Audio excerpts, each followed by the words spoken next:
tooli ustaz. Bismillahirrahmanirrahim. Alhamdulillahi ala ni'mati al-islam wa kafa biha min ni'mah. Summa salatu wassalamu ala sayyidil anam sayyidina wa nabiyyina Muhammad ibnu Abdillah wa ala alihi wa ala sahbatihi al-kiram wa tabi'ina lahum bi ihsanin ila yawmin la maradda lahu min Allah. Amma ba'd, ikhwani wa ahbabi fillah. Assalamualaikum warahmatullahi ta'ala wabarakatuh. Ara inshallah rahman no Ustaz Sherif en holliri en ɓeydodira no ɓe holliri non ɗo ko barkiɗi e fii toɓɓe ɗiɗi ɓe maki e mum ɗo. Toɓɓere aradere nden ko fii ko fewndi kon ko ɓenta kon covid-19 ma ɗum coronavirus en ɓeydodira e fii ɗum ɗon seeɗa kono ɗum gasata wonde sabu sifa ɗum ñabbeeli e ko honno julɗo on haani e jikkinaade si tawi sifa ɗum ɗon fewndike. Ɓawti ɗum no ɓe holliri ɗon e yewtay kadi fii nduɗo lewru suumaye teddudu. Aray forki Allah subhanahu wa ta'ala yo Allah arsi kanko mi yewta e muɗum ta ko wondi yalta ko sabi Allah kadi woni ko mi yewti. Amin. No kala ka wonɗon e nder aduna on sikiɓe men fewndo ɗo e salmini on min forki Allah subhanahu wa ta'ala yo Allah nani on ko wona yewtede kon o holla on ko woni gon kon o arsika on jokkugol ɗum ko falja kon o holla on o arsika on wuɗɗitagol. Ay almal malik ɓe makino neɗɗo fof neɗɗo e ko yewtata no woodi ko jaɓete no woodi ko salete si wona on mo gabru mum woniraɓe sakki gabru rasul on sallllahu alayhi wa alihi wa sahbihi wa sallam. Haɗa musidɓe julɓe tedduɓe, hande ko fewndi kon e oɗo adna mo wuurɗen ɗo wonande neɗɗo jomiraɗo haqqil, jomiraɗo faamu ɓurɗo barkiɗude, marɗo hayso ko gabbu gotu nguɗo tagee fu ɓeɗo ɓiɓɓe adama e ɗiɗo jinnaji, sabu ɓeɗo ɗiɗo jonna haqqille ko ɓenta faculté miijitagol e taskagol ko lutti kon fof e ko Allah subhanahu wa ta'ala tagi kon fi miijitagol fi taskagol tawaka ton tawaka e programme muɗum no taga no holla lawol no yaade e lawol ko lutti kon fof. Amma e nder tagey fu makko ngu ko jonni haqqil ko jonni faamu yo tas ko miijito no piiji ɗi woni yiltodirde e nder adna Allah noon ko ɓiɓɓe adama ɓen kañum e jinnaji ɗin. Wona fi haray en hewata yide e Qur'an ka Allah subhanahu wa ta'ala wiyata ko honɗum haɗi jinnaji ɗi miijito, kono ɗum haɗi ɗi tasko tan sippuɗi tawaka ton. Kono ɓayi ko annabajo men o woni annabajo majji on ko wi'a ɗen kon haray ko ɗum ɗi wi'a ɗi wi'ino kanji arnoɗi adi yiwde nelaɗo sallallahu alaihi wasallam yi nulungu ɓay haɗi haapini jinna fof ka fewnditani adna Allah on ɗon ha kanji tigi wi wa anna la nadri sharrun urida biman fil ardi am arada bihim rabbuhum rashada. Min anda si tawi hara ko bone monanaɗo woni ko Allah subhanahu wa ta'ala fanani tageefu mum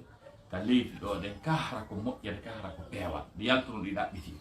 ɓay ɗi ɗaɓɓiti ha ɗi yi'oyi nelaɗo sallallahu alaihi wasallam no janga qur'ana ɗi jenti ɓay ɗi jentike ha gasi ko ɗi wino ya qawmana ajibu da'i Allah, kono yimɓe amen noote noddamo Allah ndumu. Jon noon musidɓe julɓe tedduɓe, nde ɗo nawnaare wona wi na nawnaare nden ɗum daarete ko honɗum addide ko honɗum taskete e mayre. ɓay Allah daali wa nabluukum bichar wal hayr, mbeɗen darno on e moƴƴe e bone, mbeɗen darno on bi maana kañum e moƴƴere. Kono yarli o yiyay yarli ɗum no jonnude on haqqille. Jon noon koko haqqille honɗe yimɓe ɓe yii e ɗum ɗo ka haray aray tum feƴƴani tum. ɓay Allah subhanahu wa ta'ala nde o yewtuno fi o yiɗno yewtude fi mofte feƴƴude fof kañum e tasakuyeji monanaɗi woni e nder muɗum ha gasi. Allah daali wondema ariɓe kabaruji monanaɗi e tele masengo muɗum kono yarli ɓe miijituno. qad ja'ahum min al anba'i ma fihi muzdajar ladal hikmatun balighatun man famatu walaqad ja'ahum minal anba'i ma fihi muzdajar hikmatun balighatun fama tughni ladal gondi ari e mabbe no ayaw arnon ka suratul qamar immorte e tasakuyeji monanaɗi kabaruji monanaɗi événement ji jani on minal anba'i ɗon mo mari sens ji bus ladal ma fihi muzdajar ɗi woni e muɗum tasakuyeji wajuji monanaɗi ɗi woni e muɗum tasakuyeji ɗum ɗon ko introduction suram ay suram ɗo gasoto qamar ƴetta fi annabajo ara ha wiya ko ɗo gasano ƴetta fi annabajo ara ha wiya ko ɗo gasano introduction noon bi maana ɗum ɗon fof film on ko ɗum Allah subhanahu wa ta'ala wi ɗon ittarabati sa'atu wa shaqqa al-qamar wa in yaraw ayatan yu'ridu wa yaqulu sihrun mustamir wa kadzabu wa tabawu ahwa'ahum wa kullu amrin mustaqim wa laqad ja'ahum min al-anba'i ma fihi muzdajar hikmatun balighatun fama tughni an-nuzur wadali sekagol ndulew ko ɓattagol daragol darngal ngal ko hewtugal makka tumande kala ayeje ari e majje ɗe tawata tasakuyeji molanaɗi mandeji hewɗi ɓena ɗum ko bilew duumingu jokkodirngu Allah daali darale ari e maɓɓe kabaruji événement ji molanaɗi ɗi woni e muɗum ma fihi musdaja ɗi woni e muɗum ko yeƴata ɓernde ko yeƴata wonki jonna hakkil Allah daali ɗum noon hikmatum balighatun ɗum ko ñawoje ɗum ko événement ji ɗum ko tasakuyeji yottiɗi Allah daali fama tohoni nuzur kono noon nafaali ndirtinago mum nafaali waajum nafaali ɗum Allah subhanahu wa ta'ala ɓangen fama tohoni nuzur jon noon wonowa nde ɗo nawnare nde ari juhata gonɗinɓe ɓen le musulman est toujours mieux informé hay hunde ala julɗo tigi tigi janguɗo faami deftere Allah nen julɗo tigi tigi janguɗo faami qur'anare nen hay hunde arata ko ngalɗintamo ko jiɓatamo par ce que hara il est informé au préalable ɓay Allah subhanahu wa ta'ala wi wa nazzalna alayka alkitaba tibyanan li kulli shay min tippini nde deftere maɗa nde ɓangini kala hunde juhata julɗo on nde ɗo nawnare oɗo pandemi juhatamo kanko mo anduno aray no wawi arde no wawi wonde si ari kadi jiɓatamo no jaɓɓora hadis mo nene Aisha radiyallahu anha filli wonde mo landino nela sallallahu fi ko wiyete waba ko sifaɗin nela sallallahu maki Aisha ɗum ko lette ɗe Allah subhanahu wa ta'ala addata ha gasa o lettira heferaɓe ɓen kono ko moƴƴire wonande gonɗinɓe ɓen nela sallallahu maki kala gonɗinɗo mo ɗum ari tawi o jaɓɓori ɗum ɗon peewal e kulol Allah e limanaku e muñal o woni ka wonɗon ha gasi o dogali nawnare nden o yehi nokku goo ha gasi o muññi sattede e suno ko nawnare nde wondi e mum kon o muññi ɗum ɗon e hoore haqiqa wonnama haray joddi makko ndin haray ko joddi yanuɗo shahid wonata ko on hadis ɗon yonani maana ko andiren fi pandémie ko honɗum woni fi ɗum honɗum ariranta kono wasinna sallallahu wi'ani wondema nawnare ko moƴƴere julɗo falaɓe bonnude l'islam on ɓe wawi heɓude ɗon kaɓe cukkora l'islam ko moƴƴere julɗo on hunɗum gogo on tawo si o daɗi o wuuridi e muɗum o daɗi o yiyay kattane Allah ɗen ko mawni kon ha gasa o ɓurta hulude Allah subhanahu wa ta'ala o anda Allah no wawi mo warde nde o faala o guluji mayi o lutti ɗon ɓeydanay mo peewal e kulol Allah e ruttitagol e Allah subhanahu wa ta'ala so wondi e limanu makko mum o maayi e muɗum haray ko aljanna hay o ñawoytake ɓay ko yamɗo shahid yarde ɗum ɗon na moƴƴere wonande julɗo nela sasa maki ko lette noon wonande kefeer on si tawi o nawni o soñjike e muɗum o letti so maayi o halki kanko kefeer on haray ko ɗum ɗo bi mana woni hadis ko fi ko wiyete pandémie si paɗiɗo wabawa wona kadi eɓe ɗum ɗo ɗum fuɗɗi arino fewno seydna Omar ibn al-Khattab ha gasi wari yimɓe busabaɓe ɓuuri ko lutto seydna Bilal koye ɗum luttuno e bus maɓɓe oɗo Khalid ibn al-Walid koye ɗum o luttuno ɓay on andi o heɓano chance kanko Khalid ibn al-Walid warede ka ɗuma ka jihade tigi tigi o wi ɓandu makko ɗum fof ala ka goɗɗo wallinta ko ɗum tana batte soppande kaafa ma ɗum cukkande dagawal kono ayi o mo mayde ka danki makko kono ko hebuno o shahid bi maana pandemi ko dum o hebuno saba gu hebuno nena sedna Umar bin Khattab o arno e région kala materi makko ka dum won don o ari ha o hewti o andi jaka dum no ton o fokkiti yilta ko saba jogo wi Umar a hulay mayde a hulay kodduri Allah o wi sedna Umar wi mido arde e kodduri mi doga kadi e kodduri kadi o wi kon nela asasa makino si dum wadi sa ala to wata nato si minati mi yetta mi nabana beya o firti programme président de la république o firti programme mum o yilti sabu bi maana e gondingol gollitirgol mako nela sallallahu alaihi wasallam iwi dum don kala ko jomirabe gande halfinabe fi dum do be yewti ko honno hiwitorte naati nela do adi en makande fi dum sallallahu alaihi wasallam on la sallallahu adi en makande fi dum ko dum wadi ko don tun jokkito to den enen julbe ben e yeddata les mesures de barrière ko OMS on yewti kon fi mudum parce que enen kiden jebbi wondema aya wi'u on wa ati Allah wa ati ar-rasul wa ulil amri minkum e jomirabe fi hakuji mundin docteur jo maada on so wima wata nyaamu sukkar wata nyaamu delere do on ko ulu amri maada ko yanan dum jaba dum kippudo fi urbanisme on ka tuddi darnete don so wima do ko zone réservée ni wata darnu do on ko ulul amru maada police jon si wi do ko sans interdit ni on ko ulul amru maada parce que sa yari don kamio wadi utilisation go don anda arde so hawrondiri don haray a fawni ke ulul amri maada ko rasi aya wi wa ulul amri minkum on geli ke aya go kan no fasalu ahla dhikri in kuntum la ta'lamun lande spécialiste ben expert ben stay on na domaine mom on anda donc les professionnels de la santé ko be wi ko wonde makko ni nde nawnare hiwitorte juldo on ko jabbo ko wiyete distanciation physique mi mana yimbe be yobe pottondir tabe battondir dum ko haala dum teddinede jabe ka julbe ben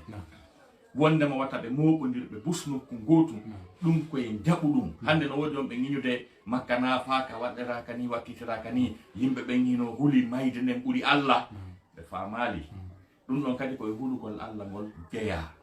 hiwitagol fi wata wonki mayu dum ko hulugol Allah gol jeya non dum ko hana dum jabede ko julde den soka kon wana niño ligue islamique ko ma ardina be dina kam fi mudum ko hani fi yo wonki jidin dadu l'islam on no wi da habbirana do julde ha gasa fuddo julde nana hito goddo mo nyawlida l'islam on no wi a dogide julde ma don non ko nyamade si wama non ko mayde simple nyamade wiyama dogu adar ni julde si tay non ko mayde ko nawnare mayde hay si fadi piji fono dar donc watti don kanyum kadi tasakuye monanaado ko yimbe ben taskotori dum do ko wondema Allah subhanahu wa ta'ala o holli adnaw sabu hewti nokku go e dole adnaw hewti nokku go e dole puissance militaire puissance politique puissance économique puissance technologique e mutige Allah wala don darni be tranquille holli naabe hay pus Allah holli naabe hay pus ko kanko woni nabude adnaw yudabbirul amr ko kanko woni signude fiyake on kanko woni imminde avion wa ko kanko woni wiirindengal ko so jabi singal wiira ko so jabi si usine hubba ko so jabi si train doga ko kanko woni doginde train jeden ko kanko woni doginde avion jeden ko kanko woni marsinde carburant ko kanko jeyi kanko woni fewdude kanko bajjo senido il est le seul maître bawi yo daro darike on do ko de wala o kadi moto milliards de dollars jomiraɓe dole woni perdude par jour ta kanko bajjo senido mo ha jaka o holli mo way perdinde be mo way wattude américain dara be torto ko be nyama bay fan do mapa mabbe fop na fi nawnare nen joni wata be aro tora gol ko be nyama ko dum non kadi ani ni be fon do baybe mari kambe jomiraɓe gande spécialiste be économie wado be vision ya dum do si yeydo e nder dum ne kalen torto ko nyamen gol ko dum non mapine jon be wakkili yaltugol haysi be nawnay kono hara programme mabbe on daraki tele masengo ka économie Allah sino faala lanji o lanji o wara économie ji din fop o yiltita adna a zéro fondo darnimo bay sa nani a hubbini trewal ko stay a yehi ka golle sa nani a jogi pétrole ko sa yehi ton ko be halde ko be foti ko rester à la maison wone ka cuudi usine ala don bateau wal ala ɗon aéroport ala ɗon donc haɗa piiji ɗin darike koni Allah subhanahu wa ta'ala yiɗɗiri koni o faalira ɗum ɗo wona ni yimɓe ɓen ngalaw monanaɗo ɓay yimɓe buyɗo no sikkano haali sa hewta leydi portala ha yaade aduna koɓe to labtaneji moƴƴi ɗi woodi ko toon docteur ɓe ɓe woodi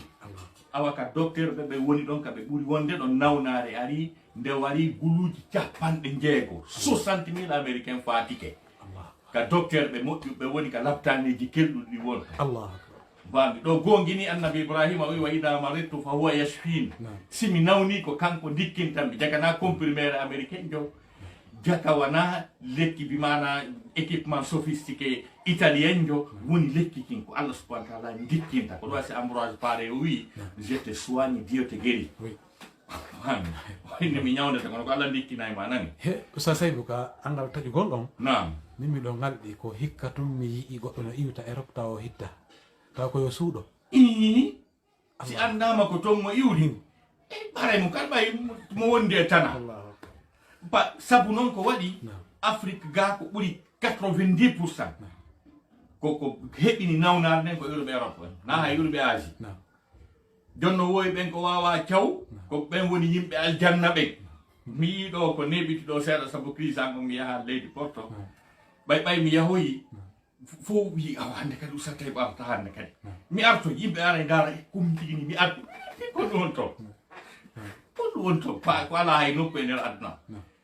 Allahu nan ɗon ko kanko won to ko kanko jogui arsike o mimo ga kadi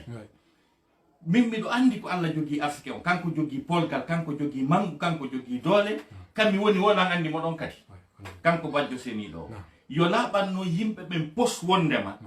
wana Amérique wana Europe na ton aljanna woni na ton ɓuttu woni ton kadi simo faala nawnindeɓe o nawnayɓe simo faala wardeɓe ton kadi o warayɓe kadi warowo on ko goto nawninowo on ko goto dikkinowo on ko goto ko on wiyete Allah subhanahu wa ta'ala sina ɗum wana Central Park kami andi ɗon New York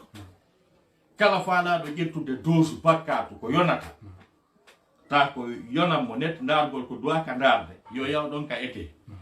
si tawi ko ɗon laaɓata pos hande tawa a yiyata ɗon daroriɗo ni yo daroriɗo ni a yiyata ɗum poɗowo biniri ɗi duwaka poɗede tawa hande ko ɗon addete ha gasa waɗe ka yimɓe ñawdete wonta labtani nafi dalika la ayatin li uli nuha ɗum ɗo ko waaju molanaɗo ni wonande jomiraɗo hakkil ka Tour Eiffel Paris ka mi andi ɗo tawa hande goɗɗo yiyata ɗon goɗɗo lere nde arɗa Paris wo ka Tour Eiffel haray hino yeewi woni saturé tum tawa hande ko ɗon wayino yo wona yimɓe ɓen tasakuye ɗum ɗo noon seydna aliya o maaki Allah lettata sina tuma nde o yadda seydna aliya ko ɗum maaki pelletle ɗum ɗo ko lette yimɓe ɓe yo jaɓ wondema ɓe hewti nokku goo e bewre e geddi jeeno ngo weeti ngo waɗi ha joni gorko jombay gorko debbo jomba debbo hay bareeru joni no jombude yimɓe offensi taguɗo on ha feƴƴiti ɓayde offensumo ɓen fof o regilno ɓe o wi falamma asafuna intaqamna minhum fa akhraknahum ajmain nde ɓe offensuno men ha gas ɓe fantini geddi ɗin e komin haɗi ɓe kon Allah dali men yettiɓe min lojƴiɓe ɓe fof maɓɓe halile o muññike ɓe duuɓi temennayyi 4 siècle Allah muññi Firawna e yimɓe mum ɓen kono ɓay ɓe hewtanimo nokku goo o regili ɓe Firawna nebuno ha geri ko faala kono ko haalaji ɗi pet halkimo Allah dali fa akhadahu llahu nakala al akhirati wal ula o darino o wooli konngol Allah terti ɗon tranquille wawi so tawi o wowlali kono taygol welali mo alaysa li mulku misre wa hadhihi al anharu tajri min tahti na min jeeyi misra ɗi tanɗi ɗo koye ley koyɗa woni ilude taygol welali Allah Allah terti ɗon neɓoy ha o wi ana rabbukumul ala komi woni jooma mum ɓurɗo towde on Allah wi mi nangguirimo ngol bi ma'ana ngol o sakkiti wolde ɗo e ngola aranol ngol o wolno yimɓe ɓen si ɓe offensi Allah hewti nokku goo wallahi o reya sisay tan taƴƴini tun ko ɗum ni ɓay siko e laaɓoɗi taw si tagore nen e Allah ko tagore nen jokki kon ko ɗum Allah faala tasko ɗen ɗum moƴƴa ko tagore nen jokki ko tawsi ko ɗum Allah faala ɗiɗo geddi oɗo riba ɗeɗo tooñe oɗo toñidiro oɗo jokkugol adna jokka goɗɗum wallina to Allah wirsindo e Allah pesta hakkati mum ala e programme Allah daro aña kaɗo diina haɓa ɓeyɗo julɓe wara ɓe kombo andi ko tonki bombuji jellu wona saƴinede leyɗi julɓe ɓen e nder aduna Allah kala Allah non ka yottangol ɓe Allah dari inna allaha yudafiu ani alladina amanu inna allaha qawiyun aziz Allah subhanahu wa ta'ala hino defandamo yottanogo e gonɗinɓe ɓen taw so fuɗɗaki yottanagol ɓe ɓay ko guluji jelo modi mayde Irak guluji jelo maayi Libye guluji jelo maayi Afghanistan guluji jelo julɓe ko julleɗe jelu bombarda ta ɓeɗo ko jihaɓe Allah ni o wiɗo o yottantoɓe nela sasra maki man adani waliyan adantu lahu lil harb kala dar haɓuɗo giɗo an goto o wi mi déclaray guerre contre makko jonno jihaɓe Allah ɓen no warede adna Allah no fanki hay goto ala denusude Allah dali wa ma kana rabbuka liyuhlika alqura bi dhulmin wa ahluha muslihun o wonani kanko bajjo seniɗo o nde o halkirta caeɗen sabu toñeɗe ɓe toñi ka yimɓe majjeɗen mbima nano moƴƴinde si tawi bajjo seniɗo o lettataɓe o halkataɓe kono si tawi noon ala dénonce o ala wi o ɗum ɗo moƴƴa yimɓe wara birmani ha gasi ɓe eggina cuuɗi maɓɓe sunna julɓe addallah fo no rena e goto wolade eɗen sikka Allah subhanahu wa ta'ala acciray ɗum ni o accirta ɗum ni yimɓe ɓen yo tasko hoore muɗum ɓe ndaara Allah subhanahu wa ta'ala wona o konto tagge fu mum o halkata yimɓe fiiɓe juulali o halkata yimɓe fiiɓe hoorari ɗum ko konta si yewtoyama lahara ɗum jitte kono noon si tawi noon ɓe tooñi ɓe feññini tooñe ɗen ha gasi ɓay ko Allah haalta fi hala ko e jina fof ko wiyata si jina feeñi aray na fi wandano jokka kono si waɗama e kene hinoɗa hersinaki probléme memminoto faami hadisaje ɗen fof ko wiyata si jina feeñi wiyata jina waɗama faami ko si woni e kene tawi hersinaki ha gasi mo kala telema sengo kala ka hikkori hino bewde rewɓe no bewde murta ha gasa fayɓe no bewde murta e jungo be mum waɗa kotani yuppa tuube yara beere jiwɓe no dartade mawɓe muɗum tawa jaɓata okkitirede konguɗi hawneji halkoji adna on tun no wolede ta ɗum hino fanka no waɗa sama kala masal nela asaslam maki si wata ko sifade pankareji molanaɗi wonɗi e nder aduna on wawɗi déclensude ko waɗi ko taguɗo on o fon sama on gueɗike o memminike kono noon si tawi yimɓe ɓen arti e makko imo yaaji yurmede wallahi o naɓay ɗum few o holli aduna on wona centre de recherche wona institut hunde kaari raɗɗoto virus kullum tosokum kadi ɗi arsenal ji maɓɓe militaire fof maɓɓe kañum e ɗi systéme satellite de surveillance ji maɓɓe fof wawali détectude kullum kon anda kon naatino o naatay kunde o faala tawa kala koɓe jogui kon fof e arsenal ji surveillance satellitaire ji e ɗuma fof muɗum on faami ɓe wawata yi'ude ɗum ɗo aray naata waɗa ko faala kon hakke ma ko virus mum kum fanɗi kum yiyama o e microscope électronique kadi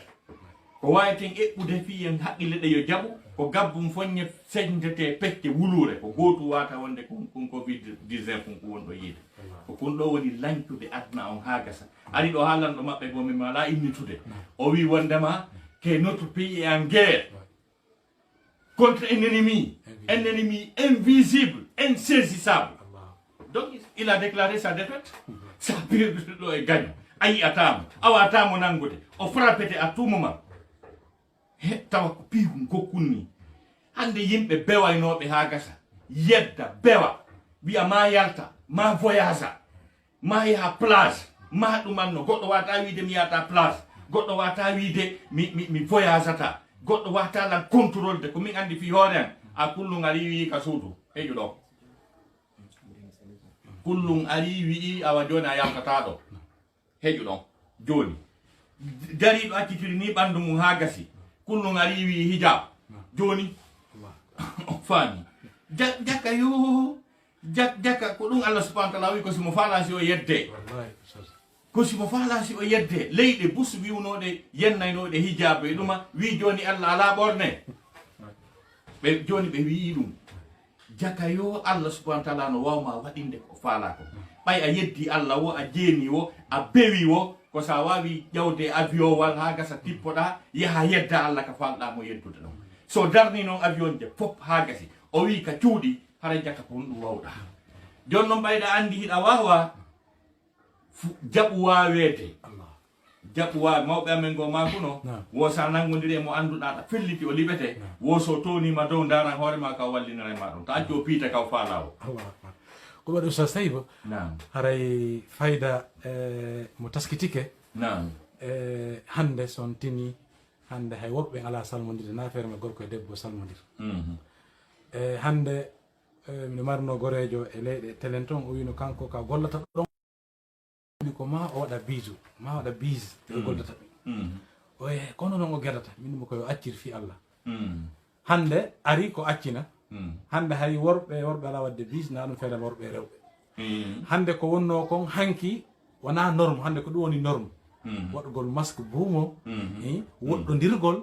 angal jillodirgol hari en ɓeyna islam on kañum no wi no aybini sonnaɓe worɓe naɓe tumudir nokku gotum hande fayda ko distanciation sociale goto kala ko woni ka mum goto kala ko woni ka sengo mum hara jillodiraka en andi jaka o wawɗo o taguɗo o no wawi tagefa makko ngo koko o muuyi o so wimo yeddede ko ɓaymo jaɓɓude yeddede somo farano o jaɓatano donc haray ko ɗum haray darane en ka daroɗen go sengo ɗo haren e toɓɓere men ɗimmere nden ɓayi tan ono yawde seeɗa non woniri donc ko noon hollirɗe wondema allahu lanɗon subhanahu wa taala si o yeddama imo letta Allah daali qul huwa alqadiru ala an yab'atha alaykum adaban min fawqikum aw min tahti arjulikum aw yalbisakum shi'a ويذوق بعضكم بأس بعض انظر كيف نصرف الآيات لعلهم يفقهون Allah daali mo hattani mo waawi ɓayno wodi on ɓe wiide ko américain ɓe moƴƴini kolɗol chinois ɓen ko chinois ɓe moƴƴini kolɗol rusi ɓen ko ɗum wiyete yalbisakum shi'a an o kindiramo ɓeeɗa moƴƴina poddo ɓeeɗa moƴƴin poddo ɓeeɗa hala ko yew wona gotum fof halko ko Allah wi ɗum o wi mo wawi waddidirde halkidiron onon tigui bugodiro ɗon virus ji mo wawi liɓude lette ɗen e dow moɗon mo wawi ardirde ka ley koyɗe moɗon mo wawi on halkude nde wotere kanko bajjo seniɗo on o holli ɗum joni noon haray ombugal bafal soɓɓudu ɗo ko yimɓe ɓen artuka Allah ɓe anda kadi nde mayde nde ɓe huuli ɗo no woodi ko ɓuri nde ɗo hulɓinade ko wiyete yiite jahannama kono en daari en tawi yimɓe ɓen no huuli mayde nde ɓuri yiitege ɓe yetete wondema sa jeeni a naata yiite ɓe jeena on faami si ɓe yetete wondema si a yeddi honno wiyete moodi ma a ɓurgallo aljanna luɓatama beru ɗum ɗo ni ɓe waje ɗum ɗon fof hatta ɓe yedda kono jaka si ɓe wi'ama mayde ɓe huɗay ɓay mayde nden ɓe hulde ɗo ko ɓe ko metta fi hulɓinaki par ce que no happamo kala ha ka wonata ɗon o maaya foppu maaye kono hey mayde no huula julɓe Allah hey Allah no suusa yimɓe ɓe yo rento ngeeyiite yo ɗum ɗo wonan ɓe waaju ko telen ɗon daroɗen e nduɗo soɓɓudu corona ɗum ɗo